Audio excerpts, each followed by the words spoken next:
Okay, so if you're a first-time youth soccer travel parent, here are some things that I wish my parents knew when they were raising me. Right, I've been playing soccer for close to 27 years. I've coached at the middle school, the high school, and at the college level as a second assistant at Salve Regina University. So you said you got a 2-year-old, and you have and maybe a youth player. Sounds like he or she is they're under the age of 15. An umbrella, and I say umbrella if you're gonna be watching a lot of soccer. I mean, look at me right now. I just didn't understand how powerful the sun. I didn't understand how fast the sun ages skin. So this may seem trivial, but I think if you're going to be watching a lot of soccer, this is something that it's just so, sun protection. Sun protection is key, or just, maybe there's some, trees with some shade, but this is something that probably no one will tell you.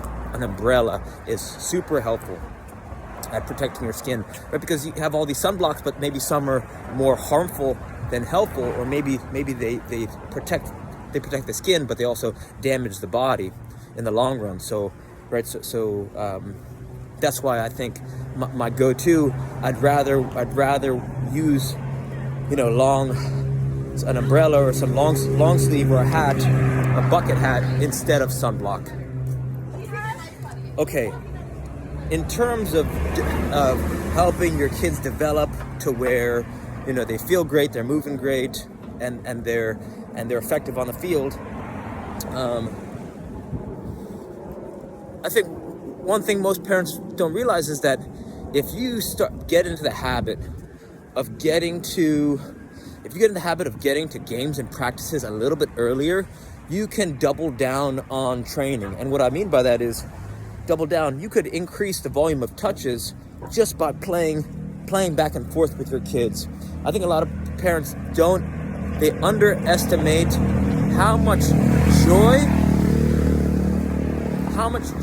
and how much they can help their kids develop if they you become your kid's training partner. And I think a lot of parents, maybe some parents, they have maybe old injuries, or maybe they're out of shape, or maybe they're not physically able to play, right? Maybe some parents are in a wheelchair, on crutches or something. So I'm not talking about those parents. I'm talking about parents who are moderate to even a little bit athletic. If you just begin to juggle and pass back and forth with your kids, just getting those touches is really going to improve. It's going to make your life more joyful, because it's almost like you got to raise your kids' their touch volume, the volume of their touches, so that they make more mistakes. The more mistakes they make, right, the more that you can play back and forth with your kids, just juggling and passing. It's going to improve not just their confidence, but their relaxation, right?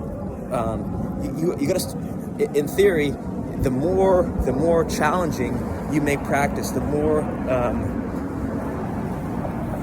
intense that their training is outside of games and practices, while staying relaxed. That's going to really help them become better players, right? It's not just about raising training intensity, but also staying relaxed as you raise that training intensity, because then when it gets to games, right, they say, right, it's like bleed in training so you could sweat in games, right? You want to make your training hard so that when you have tough opponents, right, you can beat them. What else? Okay, so now let's talk about tools. There's one tool in particular. It's called an SKLZ Solo Kick Trainer, and I think this is, if it's not the number one most effective tool for youth soccer development, it's got to be 2 or 3, because it's a ball and a rope. And why this is so powerful is because you could get 60 touches in 60 seconds. So that means in, hanging out at home, you're hanging out at games, right? You can cram so many more touches, and especially for youth players who haven't really solidified their striking technique, or they don't really understand where the ball is going to go when it leaves their feet. This is something that's really going to help players be more confident, develop both their left and their right foot, and just and have more fun playing soccer.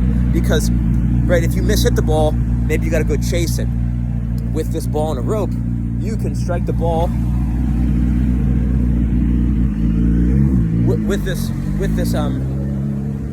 ball and a rope. If you miss-hit it, it comes right back around, and you get immediate feedback. You can immediately adjust to strike the ball with better technique. So this is something that I promise you, if you buy this for yourself and begin to use it, I call this the monkey see, monkey do technique. If you just give this ball and a rope to your son or daughter, they won't appreciate it. They won't have a mental framework of how to use it. But if you use it yourself, this will allow you to teach them how to practice in a joyful way, how to play in a joyful way, right? So, you can make one yourself. $10 for a size 1 ball, $5 for a size 1 ball at your local, at whatever sports store, and then just a piece of rope as long as their hip bone to the ankle bone, and then hip bone to the ankle bone, and then some duct tape, and you got yourself a kick trainer. I like the SKLZ Solo on Amazon because it's portable, it's cheap, it's lightweight, right? Maybe it's $25 or something like that. But so that would be my first go-to. And if your 2-year-old sees you using this, right, it might encourage them to start kicking it as well.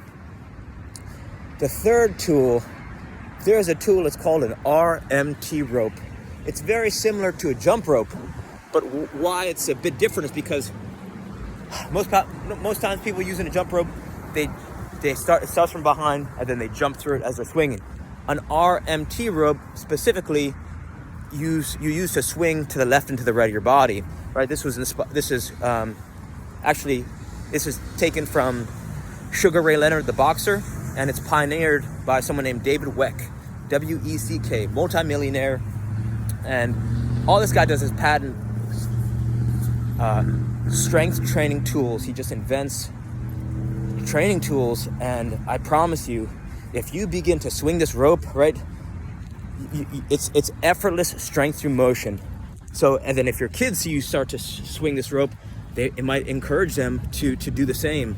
And so it's like in the same amount of time that you could watch, right, that you watch your kids playing, and you can swing, you're swing this rope, it's effortless strength through motion. So those are good places to start, right? Can I invest in an umbrella? Can I invest in an RMT rope? Can I invest in a SKLZ solo kick trainer? And then maybe a close fourth, or maybe close 1, 2, or 3 is, can I invest in a size 1 ball? A size 1 ball will give your son or daughter a competitive advantage if they begin practicing with it, because a size 1 ball, in theory, is harder to manipulate than a size 5. That means when they step on the field and they're competing with a size 4 ball or a size 5 ball, it's going to be much easier. They're going to be more effective at dribbling, and so it's the same concept as before. Make training harder so that the game's easier. So can I invest in a size 1 ball? Or there's also things called a futsal ball.